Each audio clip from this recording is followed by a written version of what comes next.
Hello students, ये question दिया है Joseph jogs from one end A to another end B of a straight 300 metre हो। ठीक है, इसको मैंने मान लिया एंड ए, इसको मैंने मान लिया एंड बी। ठीक है, what is the distance between the two. देखो डायग्राम बना लो, डायग्राम बनाने से क्या होगा, सिंपल हो जाएगा आपको। ठीक है, ये जो डिस्टेंस है बेटा, ये डिस्टेंस आपको दिया है 300 मीटर, इसको अपन S1 मान लेते हैं 300 मीटर। और टाइम कितना दे रहा है Joseph, T1। Time he is taking 2 minute 30 second, तो 2 मिनट हो गया 120 सेकेंड, 120 प्लस 30 हो गया 150 सेकेंड। मीटर पर सेकेंड सब कुछ ऐसा यूनिट होती है, सेकेंड में कन्वर्ट कर लिया। And then returns around, turns around हो गया and jogs 100 metre back to point C in another 1 minute. अब ये पूरा कितना डिस्टेंस है, 300 है। तो जोसेफ वापस मुड़ता है और कुछ 100 मीटर वापस आता, मतलब सपोज यहाँ पे आ गया, पॉइंट सी पर आ गया। अब पॉइंट सी का ये डिस्टेंस कितना दिया है बेटा, ये डिस्टेंस इसका दिया है 100 मीटर, इसको अपन S2 मान लेते हैं। ठीक, 100। और टाइम कितना लेता है 1 मिनट, मतलब इसको अपन लेते हैं 60 सेकेंड। ये दो चीज़ें क्लियर हो गई। What are Joseph's average speed and velocity in jogging from number 1 A to B and number 2 from A to C। तो पहले अपन निकालते हैं A to B। ठीक, एवरेज स्पीड और एवरेज वेलोसिटी निकालना है। अब ध्यान दो, A से B, पहले वो A से B जा रहा है, A से B मोशन जो है वो लीनियर मोशन है और डायरेक्शन भी चेंज नहीं हो रहा है A से B में, तो यहाँ पर डिस्टेंस और डिस्प्लेसमेंट इक्वल होंगे। अगर डिस्टेंस डिस्प्लेसमेंट इक्वल है तो स्पीड और वेलोसिटी भी इक्वल होगी। तो आप एक चीज़ निकालो, दूसरा आंसर आपका सेम रहेगा। तो मैं स्पीड निकालता हूँ। स्पीड का फॉर्मूला है डिस्टेंस अपॉन टाइम। डिस्टेंस कितना दिया है बेटा, S1 दिया है 300 और टाइम दिया है 150। 150 1 ज़ा 150, 2 ज़ा 2 मीटर पर सेकेंड। ये आपकी स्पीड आ गई और वेलोसिटी आ गई 2 मीटर पर सेकेंड। क्यों सेम आई, क्योंकि डिस्टेंस डिस्प्लेसमेंट इक्वल है लीनियर मोशन में, जब तक डायरेक्शन चेंज नहीं होता।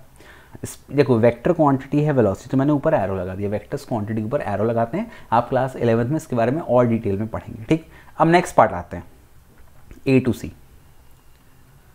पहले अपन निकालते हैं स्पीड। क्या है स्पीड का formula, total distance travelled upon total time taken. पहले A से B गया और फिर B से C वापस आया, तो टोटल डिस्टेंस कितना हो गया बेटा, S1 plus S2 upon total time T1 plus T2। ध्यान रखना, चाहे आप स्पीड निकालो चाहे वेलोसिटी निकालो, टाइम हमेशा ऐड होगा, टाइम कभी सब्ट्रैक्ट नहीं होता। समय किसी के लिए रुकता नहीं है, बढ़ता ही जाता है। सॉल्व कर दो बेटा इसको, तो कितना आंसर आएगा।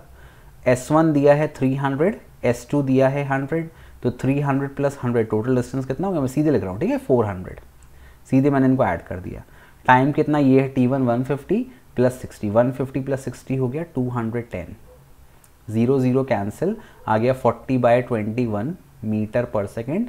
डेसिमल में आप कन्वर्ट कर लेना। ध्यान रखना आंसर डेसिमल में लिखना, नहीं तो टीचर को क्या लगता है एग्जामिनर को कि बच्चे को डिवाइड करते नहीं आता। केवल रेशियोज को फ्रैक्शन रखते हैं, बाकी सारे आंसर डेसिमल लिखना। आप ध्यान, अभी से ध्यान रख लो ये, और बोर्ड में अगले साल बहुत कम आएगा ये। नेक्स्ट अपन निकालते हैं वेलोसिटी। क्या है वेलोसिटी का formula, total displacement upon total time. अब डिस्प्लेसमेंट अपन कैसे निकालते हैं, केवल अपने को इनिशियल पॉइंट देखना है जो कि A है, और फाइनली वो कहाँ पर आ गया, C पर। फाइनल पॉइंट C देखना है, बाकी बीच के पॉइंट से कोई मतलब नहीं है ना। तो initial point A, final point C।